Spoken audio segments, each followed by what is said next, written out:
Let's be honest, we could all use a little escape from reality from time to time. Well, courtesy of Oliver and his amazing team at Smokestack Sounds, we have just that. Their brand new library entitled Spaces. It is hailed as a supernatural synth running on the full version of Contact. Let's dive in and check it out.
You just never know what to expect from this team from Smokestack Sounds. If you have their Aurora library or their Cloud Guitar library, you'll be used to seeing entirely different interfaces. This one is no exception. If I had to describe Smokestack Sounds and their libraries in one word, I'd probably use discovery. They really like to create interfaces and sounds that you can just kind of explore without thinking too much, without getting bogged down in the technical details that sometimes drag us down and prevent us from getting work done. We have the red sun, the yellow sun, green nebula, pinkish nebula on the bottom right. If I go to this red sun with my mouse, I can control the volume of this particular patch. Clicking underneath will change the different sounds that are assigned to this sun, and there are 5 of them. On the right-hand side of the corresponding yellow sun, same thing. You can control the individual volume of that particular layer, and then you can control the 5 different sounds by clicking underneath. The nebulas each do something different. Bottom right is your envelope controls. Same thing, you just click and drag. And then on the left, green nebula, we can control our effects. You can also click anywhere within the space and drag up and down. That brings on the mist. Are they fans of Stephen King? I'm not sure, but I dig it. That controls the overall filter of all the sounds. And last but not least, if we go to the mod wheel, this is how we move between the different dimensions of sound. What does that mean? Well, let me show you. Let's start with the red sun. I'll play through the sounds associated with that.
So there you've heard the individual sounds from each of the layers. I'm going to go in and let's fool around with these nebulas.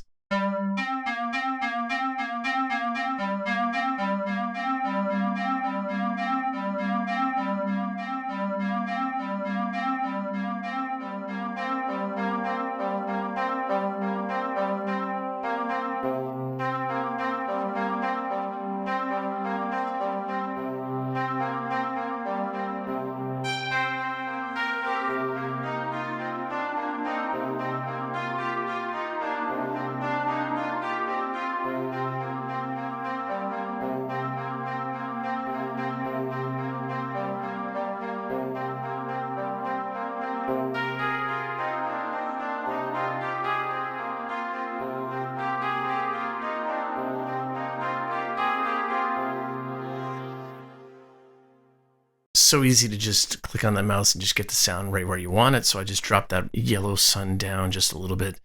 Got these nebulas right where I wanted them. Maybe you want to bring down the harshness of that sound a little bit. So let's fool around with the mist.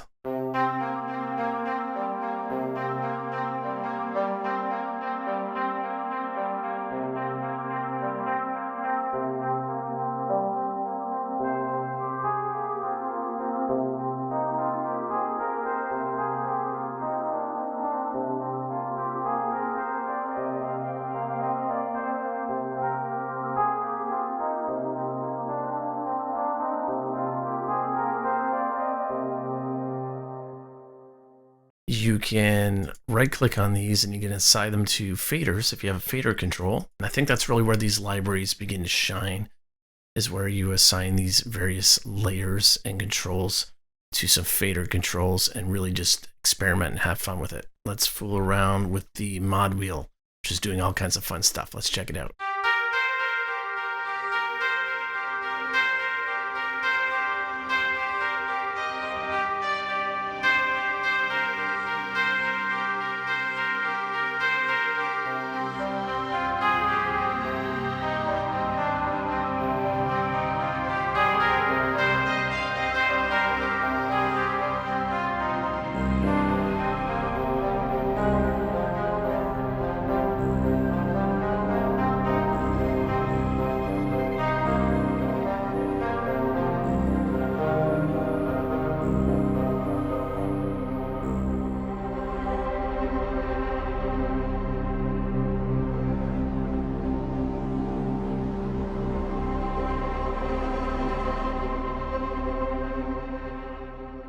You can see what that mod wheel does, how it changes the sound. I don't quite know what's going on there other than the sound just kind of explodes in your eardrums in a very nuanced way, which is really cool. This library works really well with their other two. So I created a short track that uses about 9 instances of the Spaces library just to show you how I would use it. I also added in a little bit of Aurora, a little bit of cloud guitar, and some really basic percussion from Logic. Anytime I start writing a track, I always start with one sound, and this was the sound that I started with.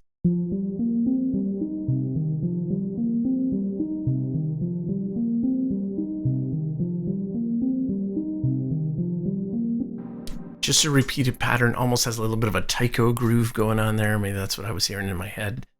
I took that same sound, that same loop, I put it on a different track because I wanted to control the mist so it would slowly start to rise and that sound would start to get a little bit more clear.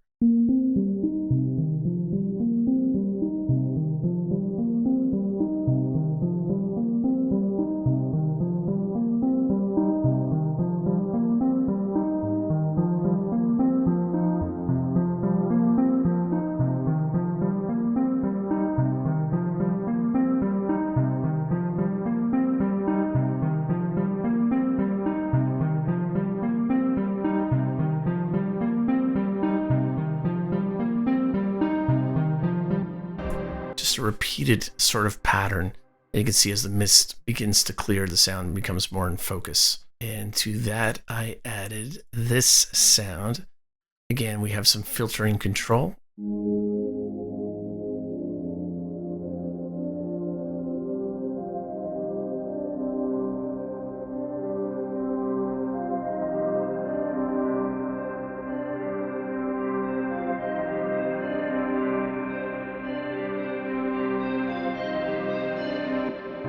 This is more like a low synth that I turned into a bass, and I did add a little bit of Logic sine wave just to thicken it up a little bit.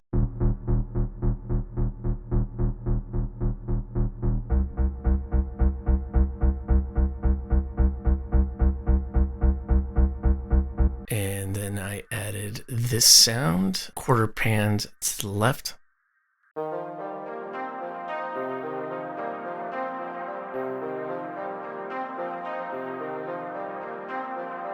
Only thing I did do with that one is I added a little bit of Logic tape delay, just because I don't know, that's what I was hearing in my head. I thought this would sound really cool. No paid plugins used in this other than a little bit of curves, EQ from waves. Quarter pan to the right. This is very, very background in the track.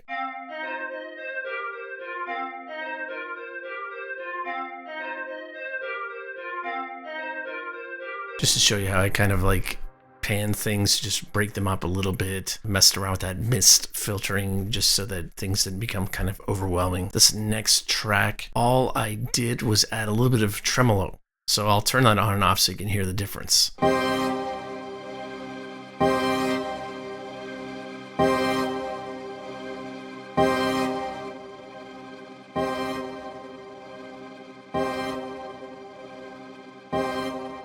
So just a little bit of funky filtering in there just to kind of spread it back and forth. And then we have this panned hard left. Let's check this one out.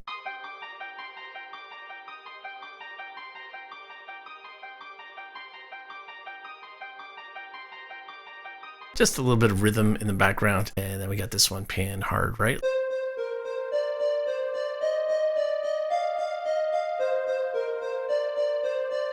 That's what I like to refer to as ear candy.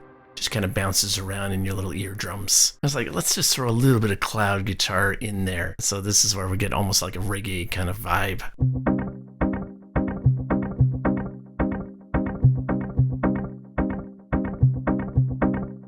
Okay, we got a quarter pan to the left. I've brought the presence a little bit forward so it doesn't get buried in the mix. A little bit of tape saturation. If you don't have cloud guitar, it's lots of fun. Then just one straight up track from Aurora just to get some little soft pads in the background. Let's listen to that.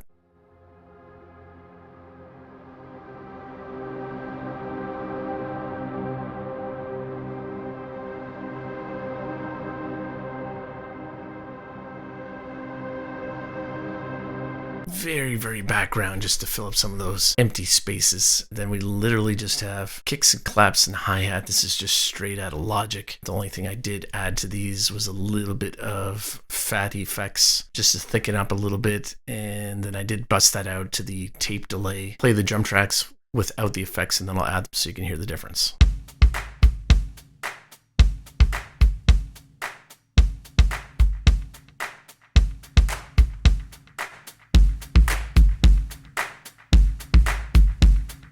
Took very, very simple sounds. A little bit of tape delay goes a long way. And fat effects just to add a little bit more kind of aggression to it. And then we just have some sine bass, which is straight out of Alchemy. The plucky sine, which is just layered with the bass. And that is it. The majority of this composition is all from spaces. When I get a new library, I just find a couple of sounds that I like. Usually one of those sounds becomes the basis of the composition, and then I go from there. Oliver is a guy who's been in this game for a long time. And as you can see, he's really going after something different, something unique. I think him and his team are doing an outstanding job of kind of breathing new life into the sample industry. I'm always super excited to see what they have coming up. If you're not part of Smokestack Sounds community, get on board. I had just as much fun playing with this library as I did with Aurora and Cloud Guitar. As you can see, they go together very, very nicely. Oliver brings with him a wealth of experience and just a tremendous amount of passion for music making, for sample library making. Him and his team are coming up with some fantastic stuff. Make sure to like and subscribe, and we'll catch you in the next one.